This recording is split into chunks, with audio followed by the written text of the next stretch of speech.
Have you heard what's going down? Time for us to get serious now. Elevation Radio presents to Elevation's Christmas party and Robin Hill's birthday. It's Saturday, December the 22nd at the Cooper's Party Center, located at 20500 Miles Road, Warrensville Heights, Ohio 44128. It's Saturday, December the 22nd. That's 3 days before Christmas. The Elevation Christmas Party. So what they gonna have at the party? Your party host, Robin Hill. There will be giveaways, local vendors, 50-50 raffle, and a buffet dinner. Music by Easy R Entertainment. Comedy by Rap Media and Cool TLC. Flick a booger in the house and listen to where it ran. It's Saturday, December the 22nd. This is a BYOB. Tickets are only $20. You can get tickets online at elevationsradio.com or you can call 216-916-9337. Come to the Elevation Christmas party and Robin Hill's birthday celebration. Are we on the air? You are now tuned into Elevations Radio, your station for uplifting lifestyle, wellness talk, and indie music radio. Views expressed on shows are those of the host, guests, and callers, and not necessarily those of the station, its management, or other advertisers. Use of these shows and all services provided therein are for personal use only. The Elevations Radio Network holds no responsibility for the validity or accuracy of information on these shows.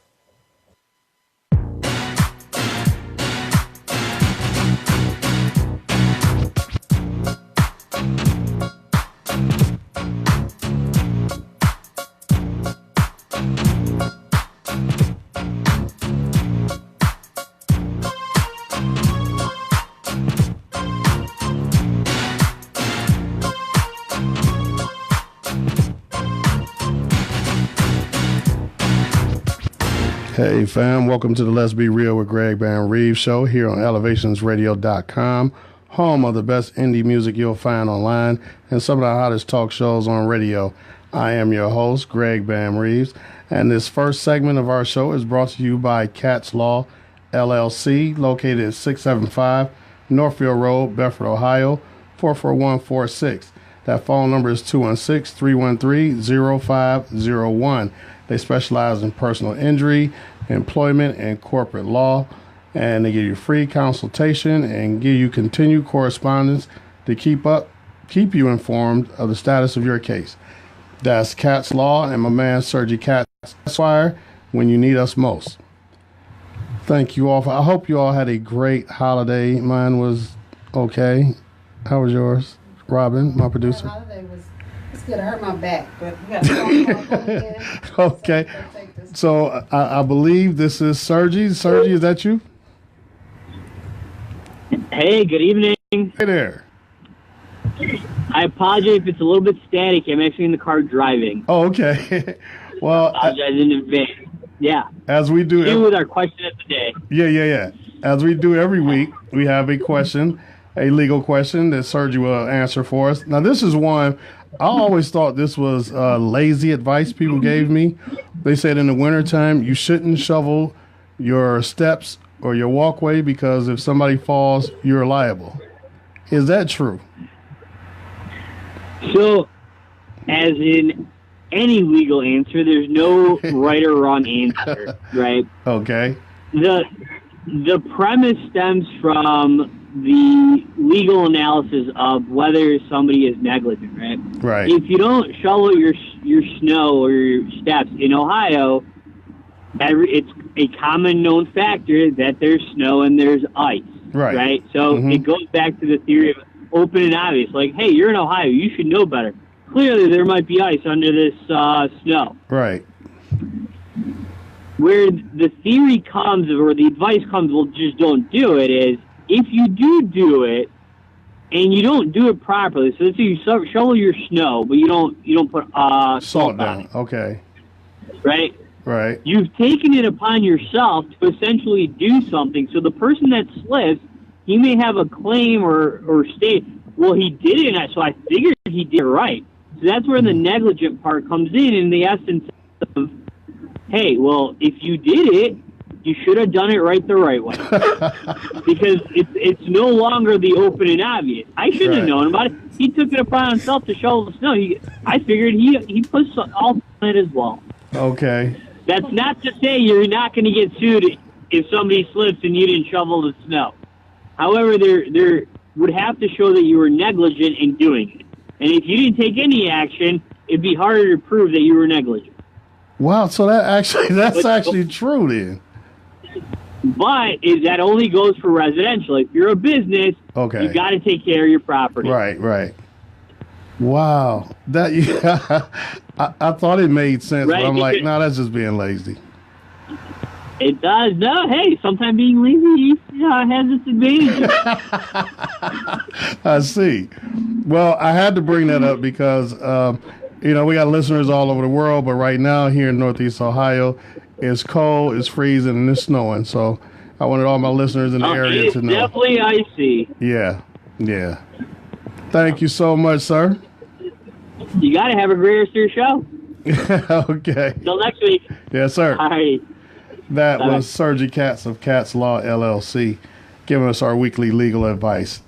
Now, I'd like to introduce my guest this week from the Domestic Violence and Child Advocacy Center, Ms. Melissa Graves and Victoria Grant. Welcome.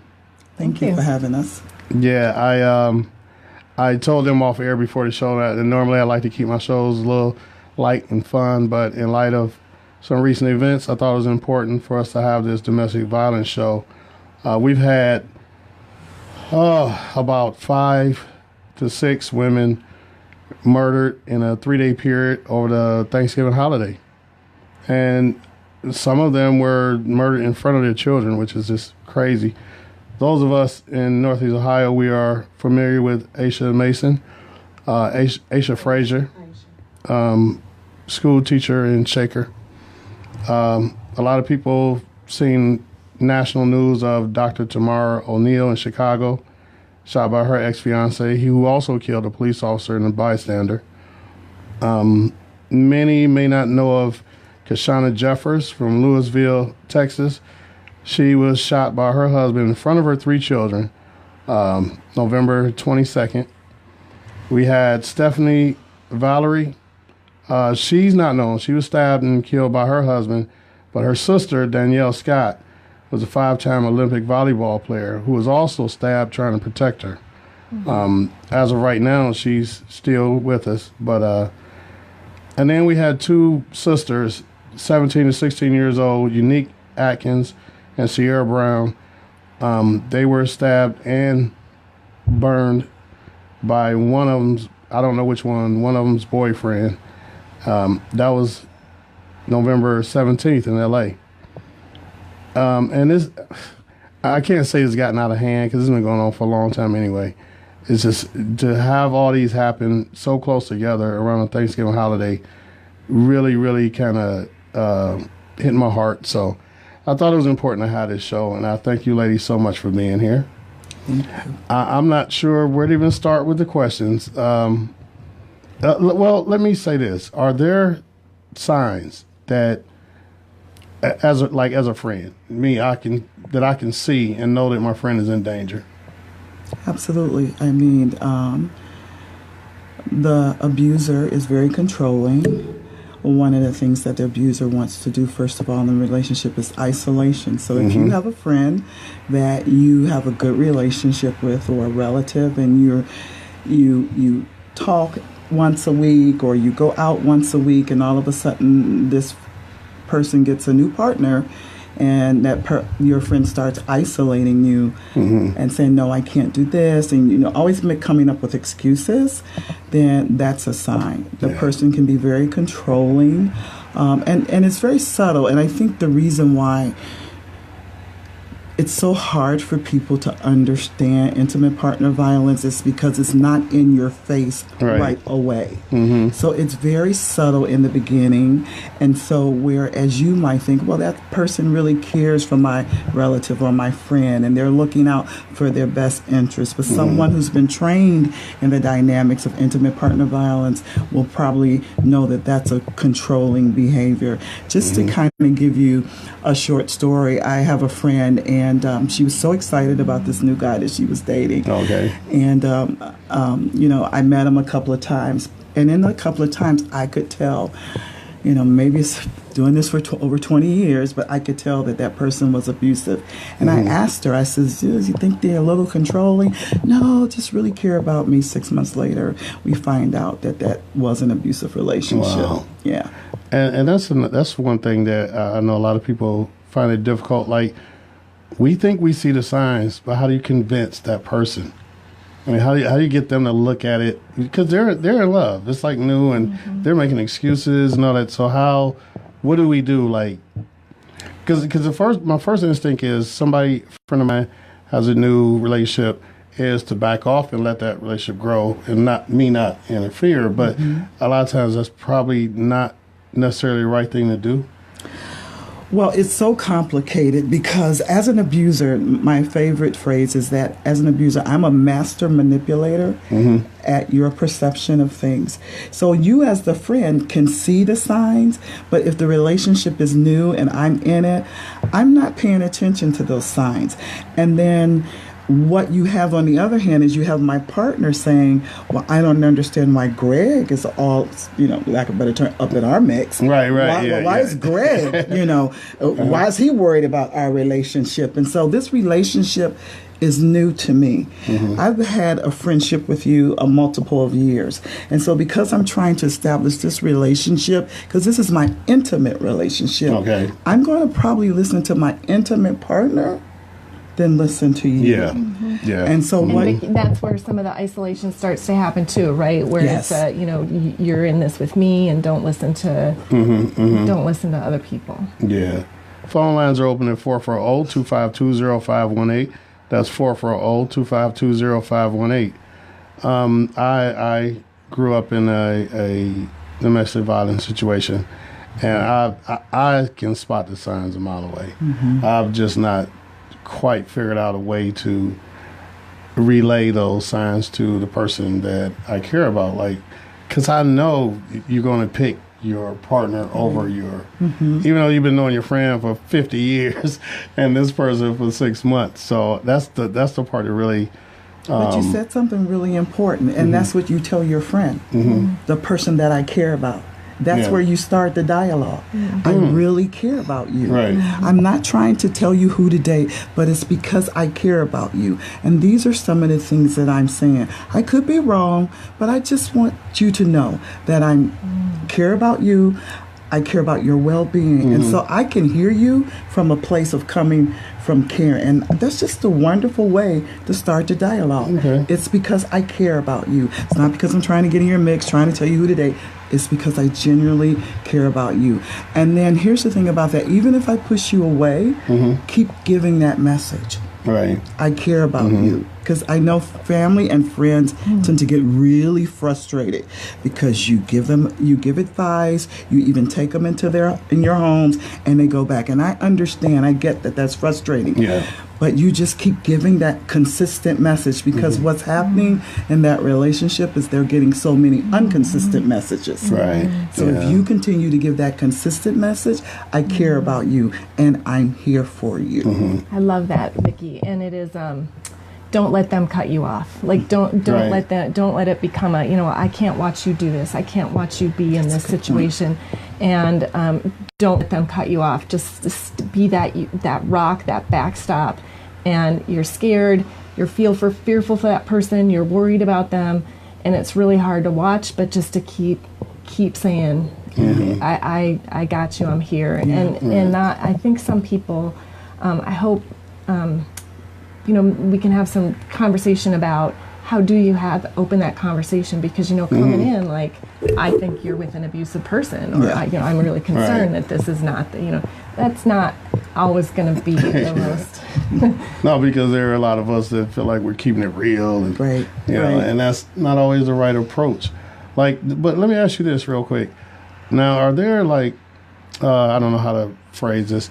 Is there like a test that you could give a friend that they can use to see it from your perspective? You know what I mean? Like, ask your mate this, ask your mate that, and see their response. So maybe they can look at it from outside a relationship. Absolutely. And actually, we have on our website, www.dvcac.org, there's actually, it's not a test for the mate, but it's actually a test for the partner, because we don't want the victim survivor, yeah, of course, yeah, given a test, right, yeah, but yeah. it's for them, and the questions are geared for them to take a look at their relationship, right, yeah, are you in an abusive relationship, and it just asks certain basic questions, and when I've administered or given it to a client, or sometimes, yeah, they'll take a look at it, because see, when I'm in it, I can't see all the stuff that's going on. Right, yeah. But when I sit down and actually have some time to look at the questions, process the questions, then that gives me reason to pause and kind of really examine the relationship. And that's why I wanted to say, well, that's why it's so complicated. Because when I'm in it, I'm trying to survive it. Okay. Yeah. So even though, and it's not that I don't necessarily see what's going on, I do see what's going on, but I'm trying to survive what's going on. Can I say, I would also say, I think a real litmus test is if you're in a relationship and you feel crazy. If you're in a relationship and you feel like you just don't feel settled, you don't feel at peace, you don't feel strength inside, and you feel kind of crazy, and you think it's you. Yeah. And you stop and say, you know what? Because in the moment you feel like it's you, and then if you have any perspective, or you can kind of step out and say, I'm not crazy. It's not me. Yeah. There's a reason I'm feeling crazy, and it's because of this dynamic, this relation, this person. Now, what about those that crazy is normal, because their upbringing was crazy, and their mother and father stayed together through the crazy. So that's what they see as being normal. Like, if it's not crazy, it's not real. They can't possibly love me. You know what I mean? Absolutely. Because actually, statistically, research bears out that if you grew up in a home where you witnessed domestic violence, you're at greater risk for either being a perpetrator or being a victim. And I like to explain it this way. So we're in this little small room together, but if I came in here with the flu, I'm contagious. All of you won't catch the flu. Right. But all of you have been exposed to the flu. So that means all of you have a greater risk of catching the flu. So it's the same way with children that grow up in homes where they witness intimate partner violence.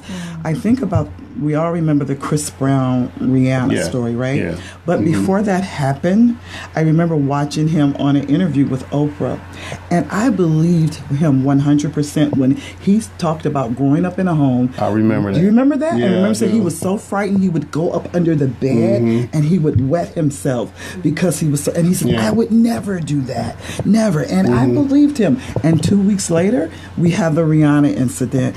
That's because children learn what is called, you can say all day long, don't get in this relationship, but they learn from the modeling that we do as their caretakers. And so I always, I always tell people that children will get their view of what a relationship looks like from the primary caretakers, whether it's healthy or unhealthy. Now, if it's unhealthy, there can be some intervention, there can be some counseling, but back to your statement is that if that's all I grew up with, I didn't see anything else outside of my environment, then I think this is how relationships works until someone else comes along and says, no, this is not how relationships works. Right. And there were a lot of reports, even people that interviewed Rihanna, they had a volatile relationship from the very beginning. She was very, she hit him a lot. She even admitted she hit him before he, but she grew up in a home also where she witnessed violence. So you have two people coming from a home where they witnessed violence and where it impacted them. And so absolutely, to them, that's normal in a relationship. Wow. Phone lines are open at 440-252-0518. That's 440-252-0518. Now, tell us a little bit about your organization, Domestic Violence and Child Advocacy Center. So DVCAC is, we work with over 20. I can't say that acronym that fast as you all do. That's why I read the whole thing. No. I trip up sometimes too. It's a mouthful. I've been at the organization for less than a year, and it's a mouthful. So, Domestic Violence and Child Advocacy Center. So we work with about 20,000 people every year. It comprehensive services around domestic violence and child advocacy. And one of the big services we have is a helpline, which I hope we can get it out. Oh yeah, most definitely. 216 is popping up 391-4357. And that is for anybody who, if you're if you don't know, if you're like, oh, I'm kind of in a crazy relationship, call, and there's someone there you can talk to and kind of process through what's going on. Or if you're concerned about someone in your life, you can call that helpline and say, hey, I don't know how to talk to this person. Right. I don't know what to do. I don't want to say the wrong thing. They can help you. Or if you're in an abusive relationship and you're scared and you feel isolated, please call that, because there's safety planning. It's just a place where someone's going to hear you, support you, believe you, and kind of just talk you through whatever you need to do. So that's a big service that we do. We have a shelter. If there are people who need to flee a situation immediately, we have the only shelter for domestic violence survivors and children. We often have children, right now a lot of children in the shelter. Vicki works in our court advocacy program, so if people are going through the court system, you have an advocate there with you to help explain the process, understand what, imagine you're going through this incredibly traumatic experience, and then you have to go figure out the police and the court system. You've got someone there to help you understand what's going to happen step by step. And then we do a lot of support groups, a lot of education around these dynamics, what Vicki was talking about, these dynamics of abusive relationships.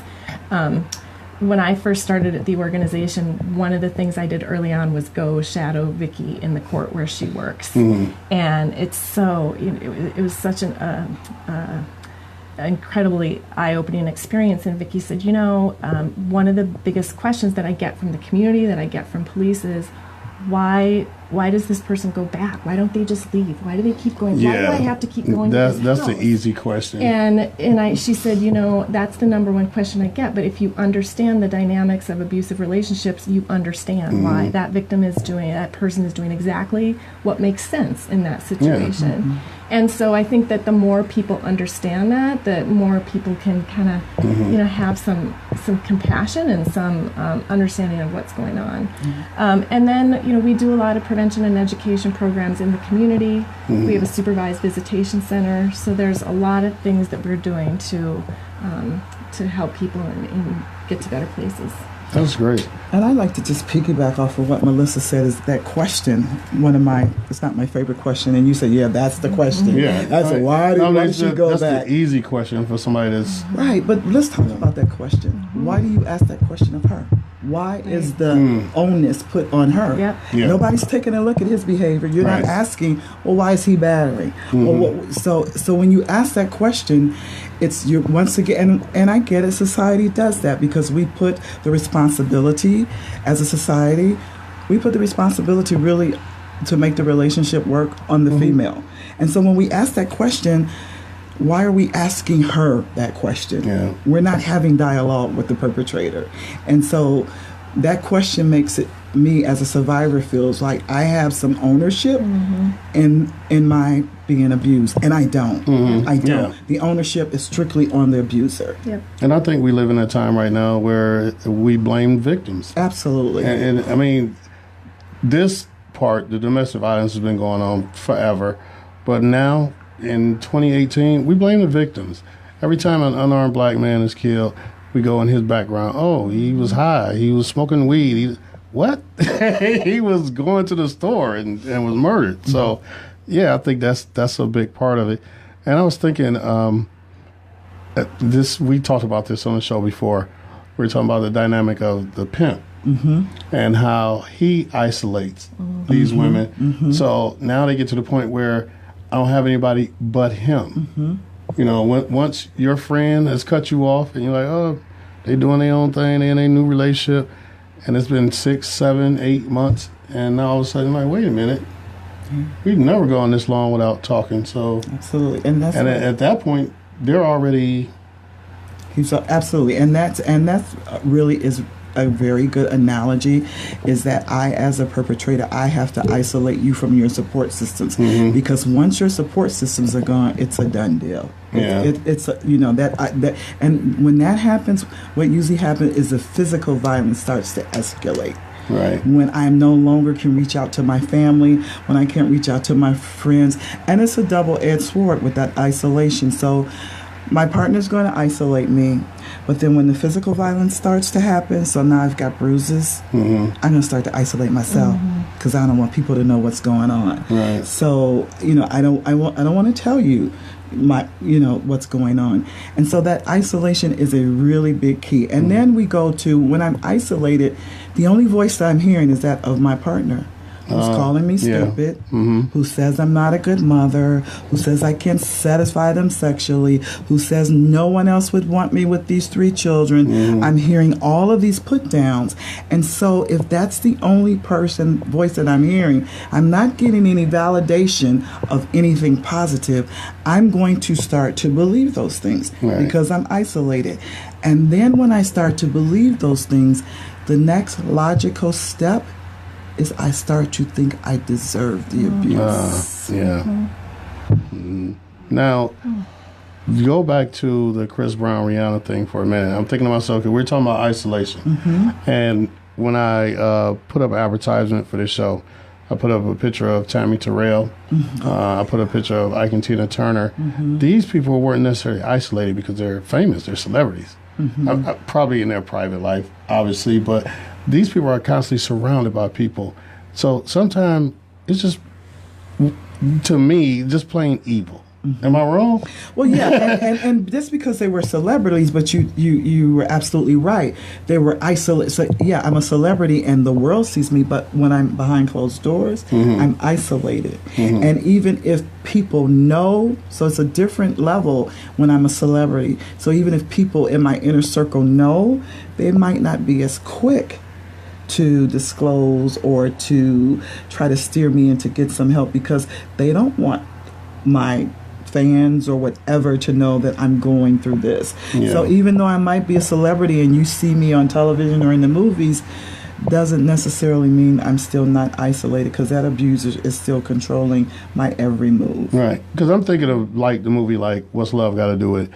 And Ike was beating Tina in front of people. Absolutely. And in the Temptations movie, David Ruffin was beating Tammy Terrell in front of people. I'm like, okay, this is a little different than the normal isolation thing. This is, I mean, I know that's a movie in that. Right, but let's just use that movie as a premise because if you remember, and I know exactly the scene that you're talking about when they were in the recording studio. Now, they only made everybody leave. Right. No, but if you remember, but look at Ike. So let me just, if I could just take a minute to digress here.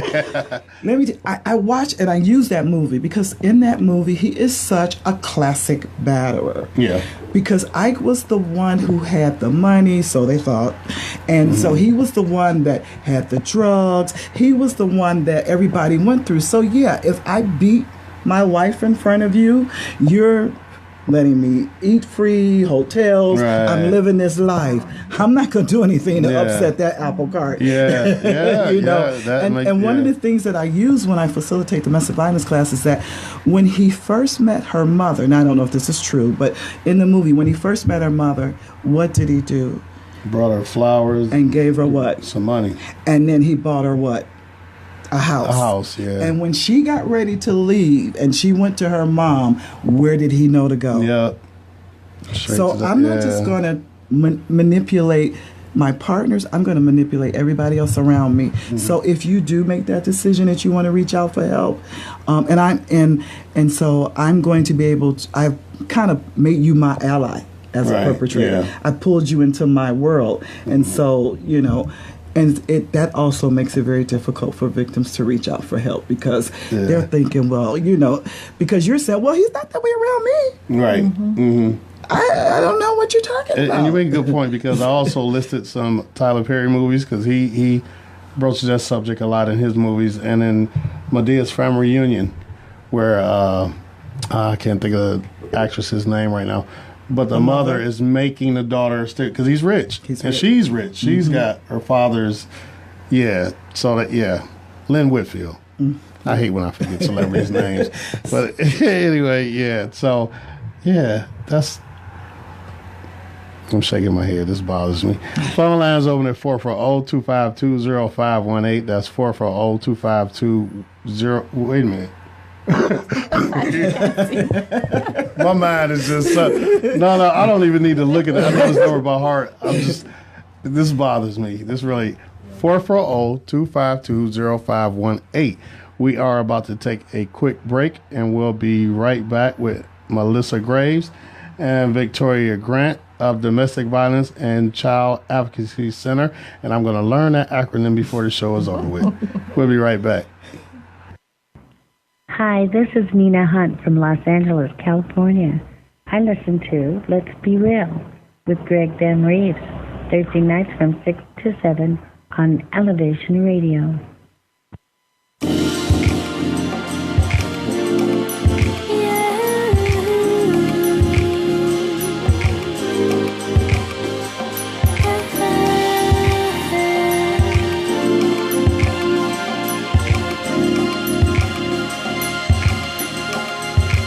All you have to do is take this moment, creating me a new life within.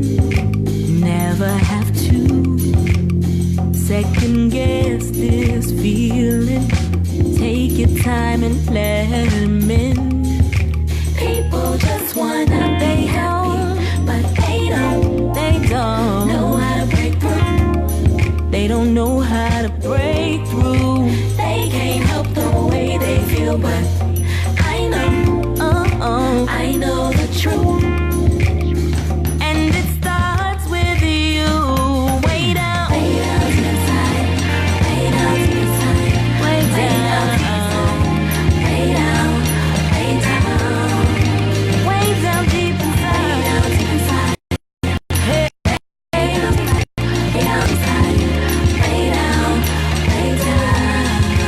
Negative feelings, moments of insecurity, kill the real thing growing inside of me. It's the dream manifesting, incubating blessings. No more stressing, no more stressing. People just wanna be happy, but they don't know how to break through. They don't know how to break through. They can't help the way they feel. I know the truth. And it starts with you. Way down to the side, way down to the side, deep down in your soul. Way down, way down.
Hey fam, we are back to the Let's Be Real with Greg Van Reeves show here on elevationsradio.com.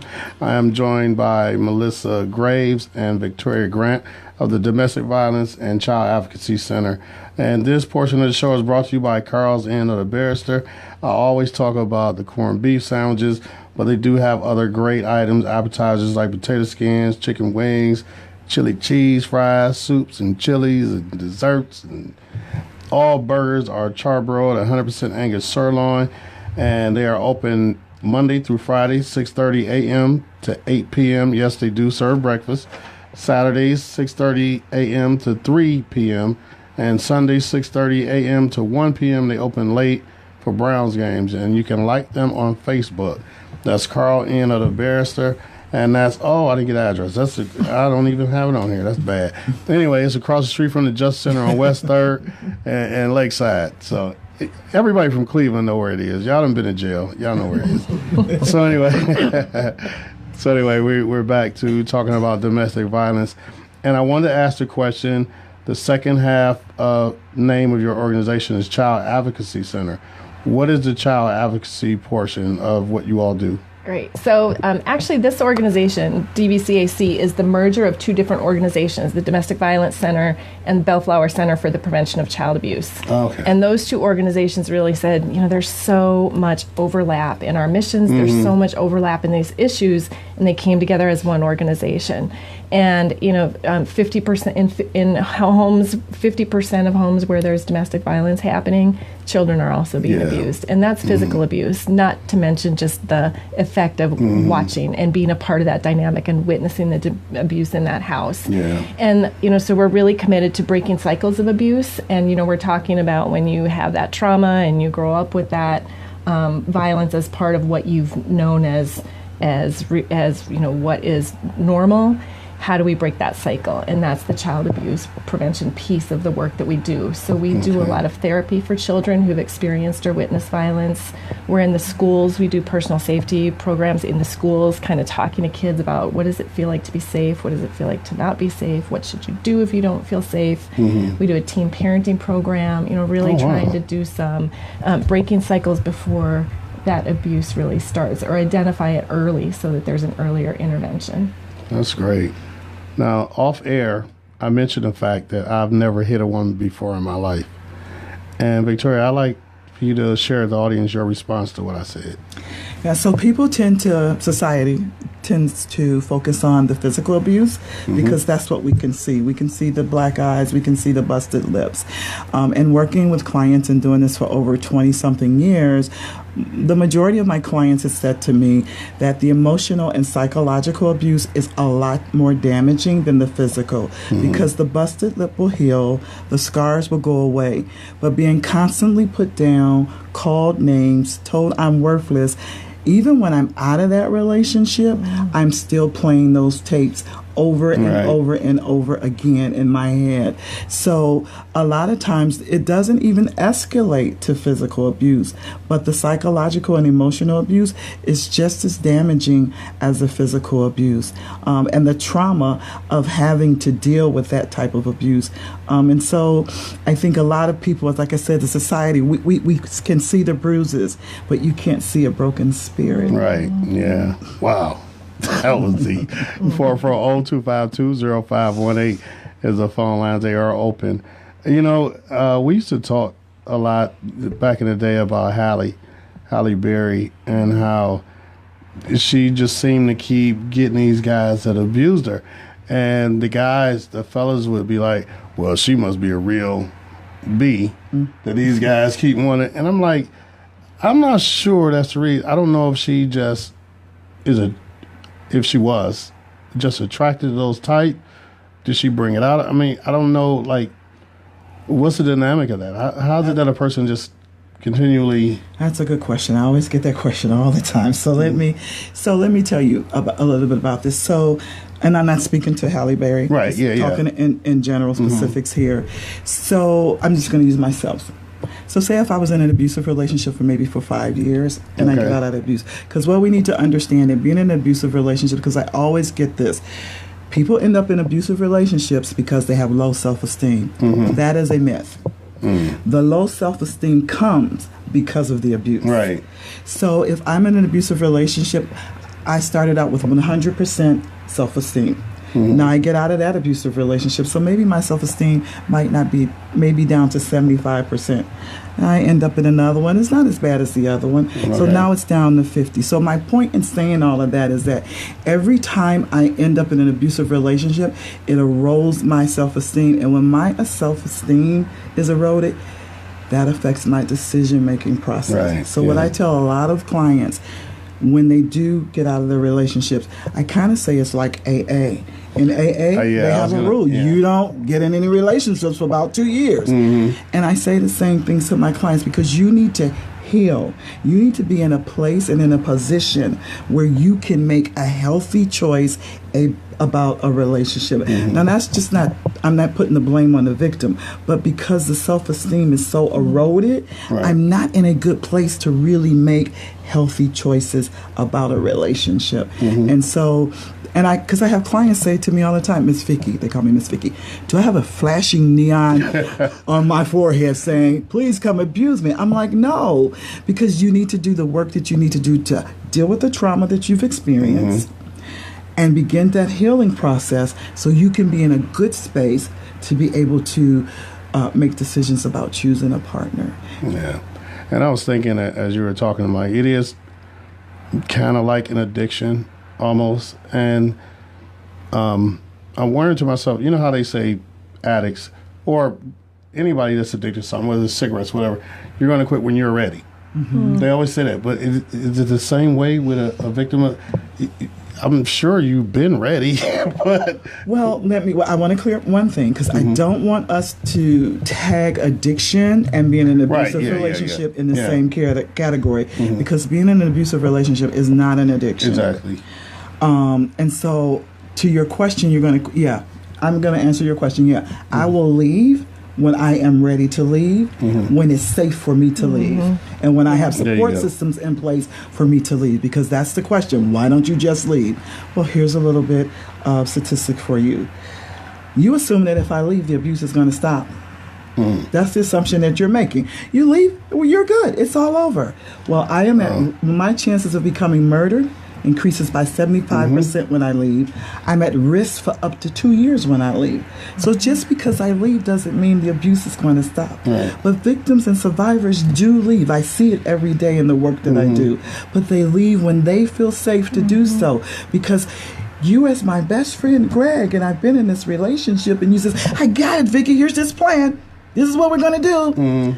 A, B, C, and D. And I'm looking at this plan and I'm thinking in my head, but there's repercussions for A, there's repercussions for B, there's repercussions for C. Okay. Everything that you've given me, I have to weigh the repercussions because I am the best determiner of my safety. And the reason is because I'm in it. Right.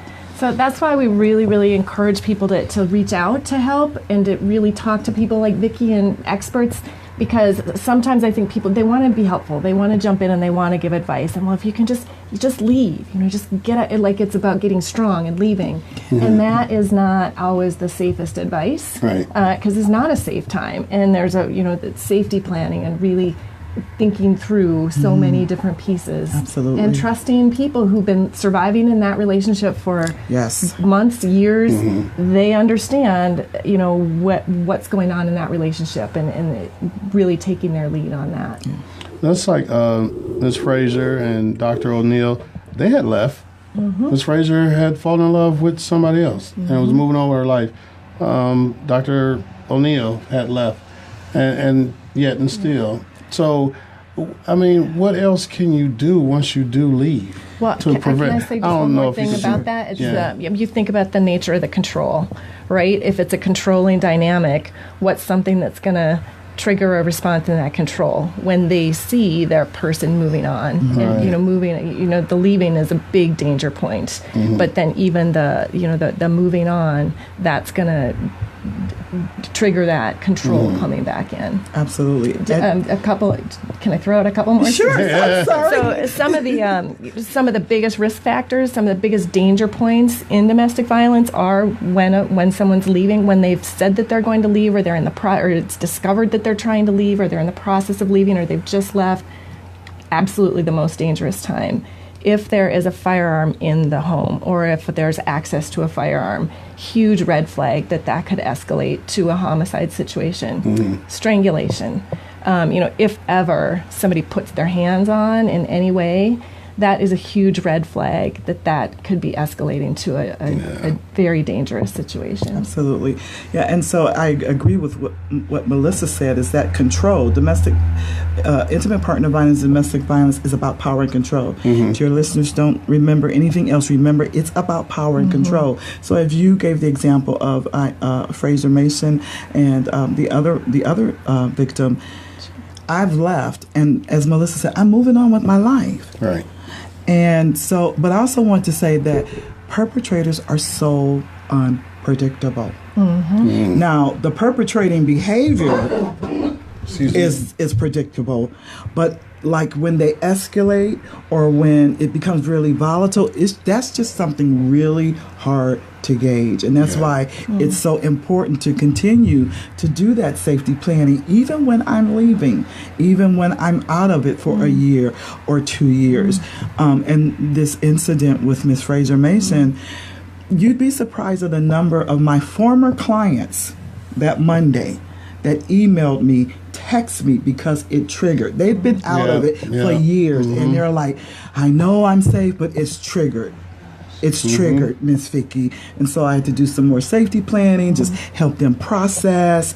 I mean, this whole community has been rocked by this. Most definitely. And so just to continue to process with them. And so even they've been out of it for 6 and 7 years. But this triggered and they're feeling frightened. That is the severity of being in an abusive relationship. Yes. Sure. I've had, I'm trying to speak loud so Mike can pick me up. I've had clients who said they moved down there, they moved out or whatever. The guy might have even broken in through a window and is standing over her and it starts abusing her in the middle of the night while she's sleeping. Yeah. So people don't understand sometimes when you speak to the stay in a relationship to control, to feel a sense of control, not necessarily because you care anything about the relationship anymore. That's a good point. Absolutely. This was some years ago. My niece, a good friend of hers she went to school with, was murdered by her husband. He also killed her sister and her sister's 3 children. And eventually he killed himself when the police caught up with him. I remember that. On the west side. Yes. And I don't curse on Facebook. That was the first time I ever cursed on Facebook. Yeah, I remember that. I was just fed up. I'm tired of this ish. Like, if you're a coward, kill yourself and leave these women and children alone.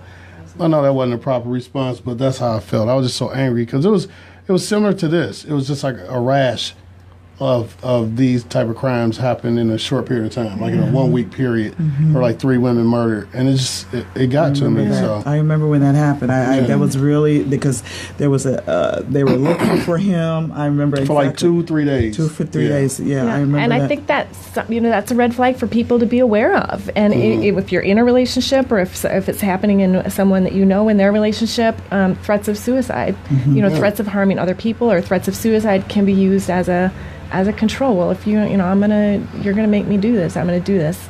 That can be a real threat. Yeah, I was just saying, she left and went to her sister's house. It wasn't her fault, but her sister and her sister's children were killed because of this idiot. It's so tragic. Yeah. So there's some Ohio statistics in the state of Ohio in the last year. There were 91 domestic violence homicides in the deaths in the state of Ohio, and 30% of those is the homicide suicide. Wow. Yeah.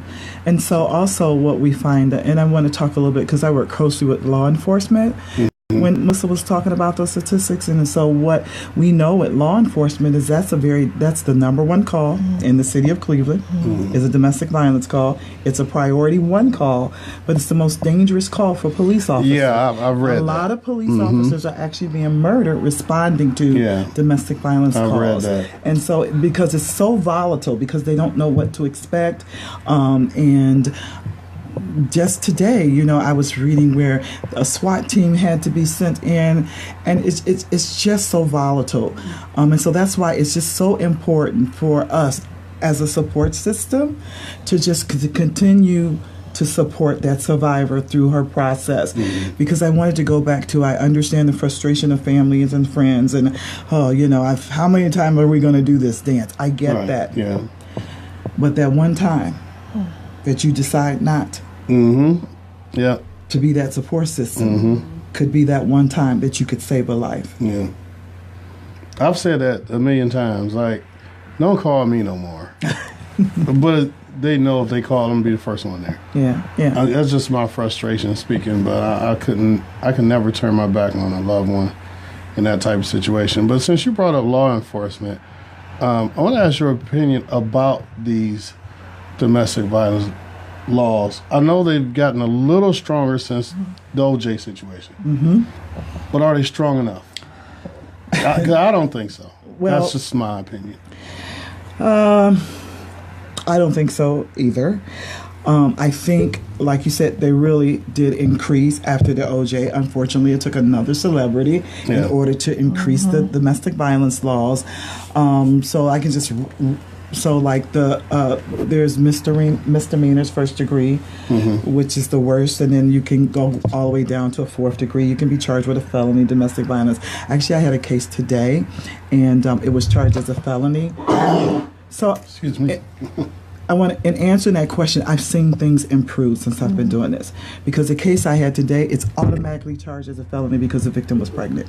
Oh. Before, that wasn't charged as a felony. So it's automatic a felony. Wow. So that's a good thing. We're looking at the legislation for strangulation. Ohio is one. We have 42 states that charge strangulation as felonies. Ohio does not, and so they're looking to charge that as a felony now. And what we know about intimate partner violence is strangulation, as Melissa said, is a key factor that victim might be murdered for homicide. And I have access. I work in the city of Euclid. I have access to all of their police reports. I have a mailbox at the police department. I pick them up at least 3 to 4 times a week, and I sit and I read each police report. Excuse me. And I would say out of maybe if I get 75 police reports a week, I'd say 85% there was strangulation. Wow. Jeez. Wow. But you can't charge it. It's there's misdemeanor. there's just, and sometimes the bruises don't show up right away. Right. If police arrive on the scene and there's been strangulation, a victim might not even know what happened because they may have lost consciousness. So they're not saying, I just got strangled. So how do we give our police the tools and the training that they need when they come onto a scene? It's chaotic, it's stressful, they're nervous because it is a dangerous call. How do we give them the tools to really walk in and assess the scene, understand the dynamics of victimization, so that they kind of have a better understanding of what might have been happening before they walked in? There's more we can do, and there's some really good stuff happening, but there's more that we can do, and you can't just train police officers one time. There's new people coming onto the force. They're moving around. There's you need that reinforcement, and we could do more with the laws that are on the books. And this may sound crazy. This is my personal thing. Stabbing to me is probably the most brutal and personal offense. And 3 of these women I said at the beginning of the show were stabbed to death. And in my mind, that's a hate crime. You have to really to stab somebody to death, especially in front of their children and so. Anyway, I want to ask, with so many, we've got a lot of women just got elected to Congress, and women are really coming up as far as politically. Do you think this might help with stronger domestic violence laws? I sure hope so. And if there's just something that can come out of this tragedy and other big tragedies that we've seen in the city over the years is that there's a deeper discourse, there's a deeper dialogue, that we have a deeper understanding of this issue, and that we can do more. The Me Too movement has done a big awareness in having women feel safer and come forward to share their stories around sexual assault and sexual harassment in the workplace. But I am a little bit, and I hope that we see the same thing with domestic violence. I don't know that we have yet, because there are some different nuances where it's happening behind closed doors. You have all these intimate partner dynamics that we've been talking about here today. It's not just about women suddenly feeling safe and emboldened to come forward and share their story, and and they may have to parent, they may have to be connected, and you can't just come out on Facebook and say, well, you can. I think sometimes people are more hesitant to come out on Facebook and say, oh, I was in a domestic violence relationship when I was in college or whenever. Well, you know what? People in their social circles would be like, who are they dating? And you can put And a lot of times people know both people in the couple, and it's a less safe. People are less willing to come out, and so I hope that. My hope is that we can have people feel that they're going to get a more safe response. Because right now, they're probably calling the police when they are scared. They're in the middle of an attack. They wouldn't be calling the police except that they're really, really frightened because they don't know that they're going to get justice or that there's going to be accountability through that process. They just know that they're really scared in that moment. Right. And I'm glad you mentioned that, because there have been cases where police were called. And because nothing that I guess actually happened yet, they left, and that woman suffered afterward. And that's a good point. What Melissa said and I think I want your callers to understand that, because that's another thing. We'll just call the police. Yeah, well, I love the police officers that I work with, and police officers do a really good job, but they're human like we are. That's right. And they're in a volatile situation. They have to assess the situation, make a determination on whether they want to arrest or not. So with that being said, maybe I don't feel there's probable cause to arrest. Well, now I've called the police. My partner's still here. Yeah. So there's going to be repercussions for that. Yep. And what about if I call the police and they don't arrest? And it goes back to what you're saying. The next time, probably not going to call the police. Yeah. And so, as Melissa said, when I do call the police, it's because, and I think that goes back to why do you go back? That goes back to that question. I want that incident, that particular volatile incident right there to stop. I don't know any other way for it to stop, but to get law enforcement involved. Doesn't necessarily mean I want the relationship to be over with. Right. And that's hard for people to understand. Wow. So we got about 4 minutes left, and before we go, let's get some advice from our listeners. If you are in a domestic violence situation, you're in that relationship, and you are really ready to get out, and you're afraid, what do you do? What's the first thing you do? You go, Vicki. Okay. Well, you call our 24-hour hotline, 216-391-HELP. It is confidential. You can talk with someone. They can help you safety plan, help you explore your options, provide you with some resources and some referrals in order to make that step, and just process with you, if you're really ready to leave, how to exit that relationship in a safe way. Okay. And I just want to add, and just please know, there is nothing that you did to deserve what you're experiencing. Right. There's nothing from your past. There's no neon sign. There's nothing about you that has you deserve to be in that situation.